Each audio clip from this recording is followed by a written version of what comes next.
Have you ever imagined a shy young girl so timid she could barely speak at a family gathering? Yet who would one day become a global voice for human rights and social justice? That's exactly the journey Eleanor Roosevelt took, transforming from a quiet, insecure child into one of the most influential first ladies in American history. Her life story is filled with personal struggles, major triumphs, a fair share of controversy, and an enduring legacy that still resonates with us today. In many ways, she was an early master of media presence, long before social media or the 24-hour news cycle. Yet behind that calm, dignified exterior was a woman driven by deep emotional complexities, personal heartbreak, and a fiery determination to help those in need. Born Anna Eleanor Roosevelt on October 11, 1884, in New York City, she came into the world during a time of massive industrial expansion in the United States. Large swaths of the population lived in poverty, while a select group of elites, including some members of the Roosevelt family, enjoyed significant wealth. Eleanor's family was part of that privileged class. Her uncle, Theodore Roosevelt, would go on to become President of the United States, capturing public imagination as a rugged outdoorsman and trust buster who shook up big business. Yet the aristocratic circles that Eleanor grew up in were not especially warm or supportive, at least not in the emotional sense. For all the glitter and refinements, her early life was marked by insecurity and sadness. Her father, Elliot Roosevelt, charmed nearly everyone he met but battled alcoholism and struggled to maintain a stable home life. He was kind-hearted and had an almost childlike spirit, yet he simply couldn't shoulder the responsibilities that came with marriage and fatherhood. Eleanor adored him in spite of his failings, considering him a beacon of affection where she otherwise felt starved for love. Her mother, Anna Hall Roosevelt, was renowned for her beauty and social standing, but she also had a biting tongue and was painfully critical of Eleanor's appearance. She would make jokes about her daughter being plain, calling Eleanor Granny because of her serious demeanor and a face she deemed too solemn for a little girl. These remarks left Eleanor feeling painfully self-conscious, and that sense of not being good enough would linger for years. Tragedy struck when Eleanor was just 8 years old. Her mother died of diphtheria, an event that devastated young Eleanor. Worse still, her father's drinking had become so severe that family members deemed him unfit for her care. Elliot himself died just 2 years later, leaving Eleanor essentially orphaned by the time she was 10. She was sent to live with her grandmother, Mary Hall, in upstate New York. While her grandmother was dutiful, she was also stern, old-fashioned, and not particularly prone to displays of affection. For a child who'd already lost both parents, it was a lonely world. Shy and anxious, Eleanor found it easier to withdraw into reading and daydreaming. Despite these early sorrows, her adolescence took a surprisingly positive turn when she was sent to Allenswood Academy, a finishing school in England. This was a critical turning point in her life. Under the mentorship of the school's headmistress, Marie Souvestre, Eleanor thrived. Madame Souvestre was an unconventional educator for her time, encouraging independent thought and urging the girls to question the social norms of their day. She supported Eleanor's intellectual curiosity and challenged her to become more confident. It was the first time Eleanor felt truly recognized for her mind and not judged for her outward appearance. She learned French, excelled in her studies, and began forming opinions on social issues that would later shape her activism. The transformation was remarkable. The once timid teenager came back to the United States at age 17, a bit more self-assured and eager to make a meaningful difference. But the era in which Eleanor entered adulthood was still strictly defined by rigid social rules. It was the early 1900s, and women's roles were largely confined to marriage, motherhood, and social engagements. The fight for women's suffrage was gathering momentum, but it had yet to be realized.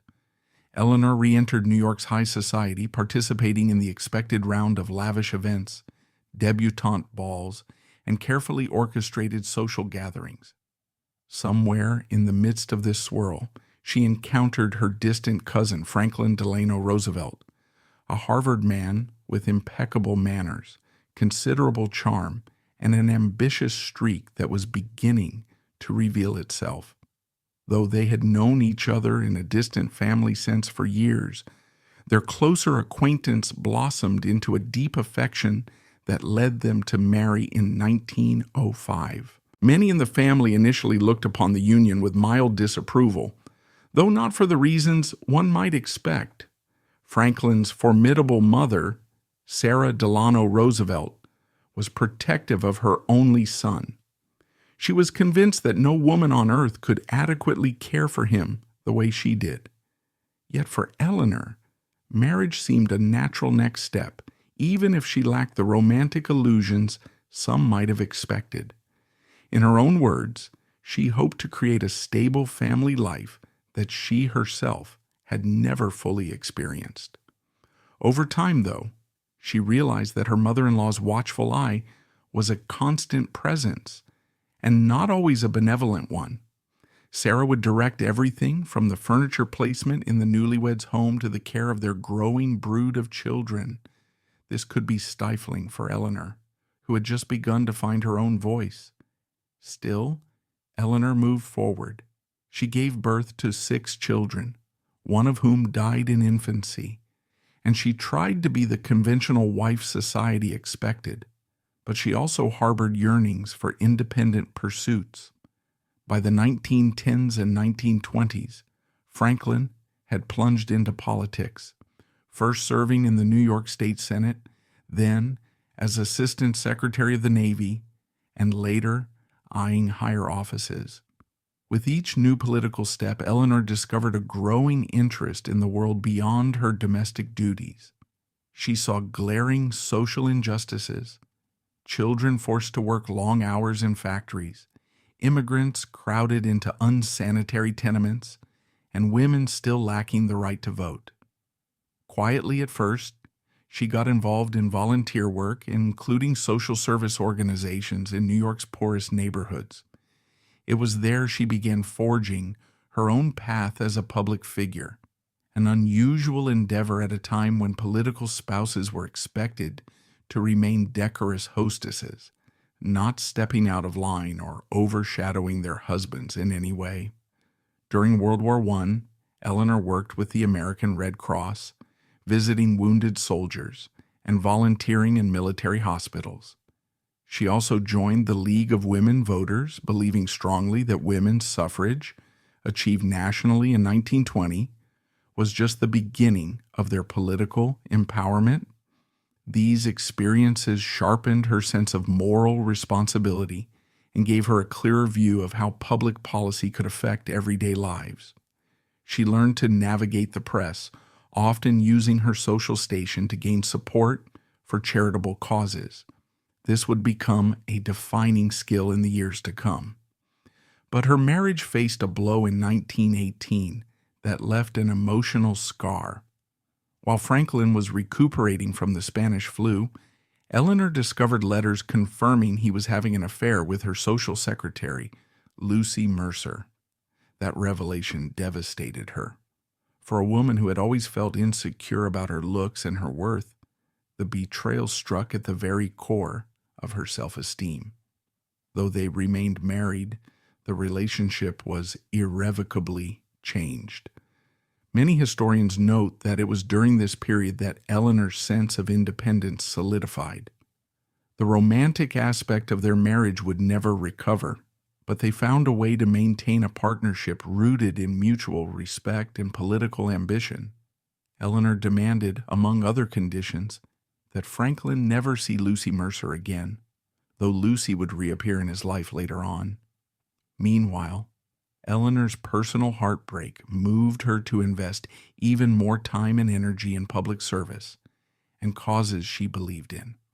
When Franklin contracted polio in 1921, The couple's partnership evolved in a new direction. At first, the illness seemed likely to end his political future altogether. He lost the use of his legs, and the medical community at the time offered little hope for full recovery. Some within the Democratic Party wrote him off, believing his disability would prevent him from projecting the vigorous image Americans expected from leaders. But Eleanor refused to let him give up. She became his eyes and ears, traveling in his stead, making political connections, and keeping him informed about everything she observed. In a sense, she became both political ally and coach, encouraging him to persist in his therapy while stepping forward to keep his name relevant on the political scene. Over time, Franklin staged a remarkable comeback, winning the governorship of New York in 1928. By then, Eleanor had already become so politically active herself, giving speeches, organizing grassroots events, and building relationships with party operatives, that she was recognized as a political figure in her own right. Franklin's election to the presidency in 1932 thrust Eleanor into an entirely new realm of influence, especially since America was drowning in the Great Depression. Bread lines snaked around city blocks, unemployment rates soared, and people felt a profound sense of despair. Though the public had grown used to a first lady who mainly hosted teas and receptions, Eleanor shattered those expectations. She gave press conferences, often for women reporters only, challenging the male-dominated news industry. She penned a widely read newspaper column called My Day, where she chatted openly about issues of social justice, civil rights, and daily life in the White House. She personally visited coal miners, migrant workers, and impoverished African American communities, reporting back to Franklin about what she saw. Her outspokenness, unprecedented for a first lady, became a defining trait of the Roosevelt administration. Indeed, some critics blasted her as meddling or naive, but millions admired her courage to bring hidden injustices to light. One of the most famous episodes illustrating Eleanor's commitment to civil rights came in 1939, when the African-American singer Marian Anderson was denied permission to perform at Washington's Constitution Hall by the Daughters of the American Revolution. Outraged, Eleanor publicly resigned from the organization and helped arrange an alternative concert for Anderson at the Lincoln Memorial, drawing a massive crowd of 75,000 people. It was a bold stand against segregation, broadcast on national radio, and it galvanized public support for racial equality.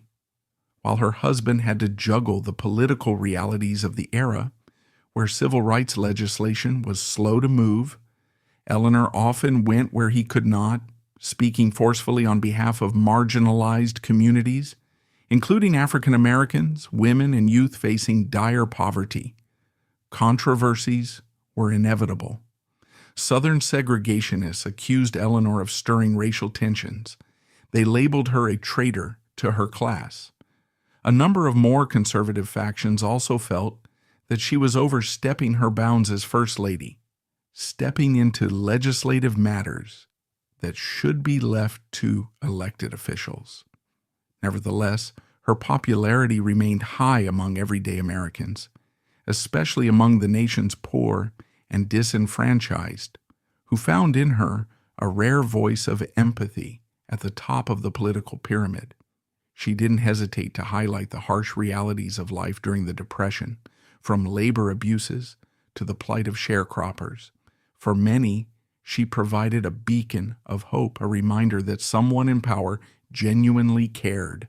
One lesser-known anecdote from these years involves Eleanor's private practice of carrying a pistol for protection while traveling alone.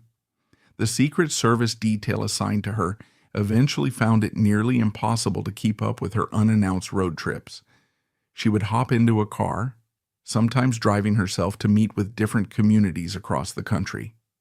Despite reservations about her safety, She insisted on being personally involved, getting into coal mines, factories, and rural farmlands. Since the Secret Service couldn't always be there, she carried a gun, though it's not widely documented whether she ever had to use it. This personal independence underscored her stubborn determination and refusal to accept standard protocol if it stood in the way of her curiosity and compassion. World War II added another dimension to Eleanor's role in public life. The conflict demanded not only strategic vision from the White House, but also a unifying spirit on the home front. She traveled to England and the South Pacific to visit American troops, inspecting hospitals, and speaking with soldiers. When she returned, she delivered candid reports to President Roosevelt, as well as moving radio broadcasts to the American people, praising the bravery of the servicemen and urging citizens back home to support the war effort. In some ways, her role expanded beyond that of any First Lady before her. She was a roving ambassador, a morale booster, and at times an unofficial diplomat. Still, critics and some in the press were never far behind, ready to pounce on her if they sensed she was overshadowing the president. Franklin's health had been deteriorating, even if it was often concealed from the public. When he died in April 1945, just months before the end of World War II, Eleanor faced profound grief, yet she didn't retreat from public life as some might have expected. Within months of his passing, President Harry Truman asked her to serve as a delegate to the newly formed United Nations General Assembly. At first, she hesitated, uncertain if she had the emotional strength to continue in such a prominent arena so soon after losing her husband. But once again, duty and compassion drove her forward. She accepted the appointment, seeing in the UN a monumental chance to build a more peaceful, equitable world. It was at the UN that Eleanor Roosevelt arguably made her greatest contribution to global human rights. She chaired the committee that drafted the Universal Declaration of Human Rights, a pioneering document proclaiming the fundamental rights that should be protected for all people worldwide, regardless of race, gender, nationality, or any other status. Adopted by the United Nations General Assembly in December 1948, the Declaration became an enduring symbol of international consensus on human dignity. Eleanor's leadership there was not merely symbolic. By all accounts, she worked tirelessly, forging compromises among delegates from different ideological backgrounds, including Soviet and Western blocs, who were barely on speaking terms during the dawn of the Cold War. She believed passionately that the horrors of World War II and the Holocaust should never be repeated, and the Declaration was intended as a moral guidepost for nations, a living testament to lessons learned from the most devastating conflict in human history. Still, controversy followed her, even on the global stage. Some critics argued that the Declaration was too idealistic, lacking legal teeth. Others believed she was allowing Western values to dominate what should be a global agreement, dismissing cultural nuances from other parts of the world. But Eleanor stayed focused on consensus building, convinced that an imperfect document that garnered wide approval was better than a perfect one that only a handful of nations would accept. She delivered speeches, used her diplomatic skills, and applied the same personal warmth she'd shown when listening to impoverished farmers back in the 1930s to connect with delegates from vastly different cultures. Thanks largely to her efforts, the Declaration was ratified overwhelmingly. To this day, it remains a cornerstone of human rights law and advocacy. In her personal life, after Franklin's passing, Eleanor maintained strong friendships with a number of journalists, politicians, and activists who admired her work. Her relationship with Lorena Hickok, a journalist for the Associated Press, has long attracted historical debate and speculation. Some letters between them reveal deeply affectionate language, suggesting to many scholars that Eleanor may have had romantic feelings for Hickok. While the exact nature of their relationship remains a matter of interpretation, it's clear that Eleanor's emotional life was more complex than the public might have guessed. She valued close connections with people who shared her drive for social reform, and she often turned to them for emotional support. She also faced occasional political backlash, particularly from those who opposed her stances on civil rights and global diplomacy. Yet she never seemed to let the critics slow her down. Well into her later years, she remained a much-in-demand speaker, traveling the country to address universities, civic organizations, and religious groups on the importance of democracy and social responsibility. Her syndicated newspaper column continued until shortly before her death, allowing her to stay connected with the public. Throughout the 1950s, Eleanor's influence remained strong. Political figures, both Democrat and Republican, sought her endorsement, or at least her goodwill. She championed Adlai Stevenson's candidacy for president against Dwight Eisenhower, although she maintained a cordial relationship with the Eisenhower administration as well. Her activism extended to urging the Supreme Court to uphold desegregation and equal educational opportunities for African Americans. And when John F. Kennedy ran for the presidency in 1960, her support was seen as a significant boost. After he won, Kennedy appointed her to lead the first presidential commission on the status of women, further cementing her role as a champion for gender equality. Eleanor's health began to decline in the early 1960s. By 1962, she was frail, suffering from a rare form of tuberculosis. Still, she never seemed to lose the spark that had fueled her since those Allenswood days. Even from her sickbed, she wrote letters, made phone calls, and shared her insights with friends and political associates. She passed away on November 7, 1962, at her New York City home, just shy of her 78th birthday. The immediate reaction from the public and world leaders was profound grief. President Kennedy called her one of the great ladies of her time and ordered flags lowered in her memory. Countless tributes poured in from ordinary Americans, whose lives she had touched either through New Deal programs or through her tireless advocacy for human rights. Thank you for spending time with Eleanor Roosevelt's remarkable story. If you found her journey inspiring, please give this video a like and hit that subscribe button so you won't miss our next deep dive into history's most extraordinary figures. Your support means everything. See you in the next one.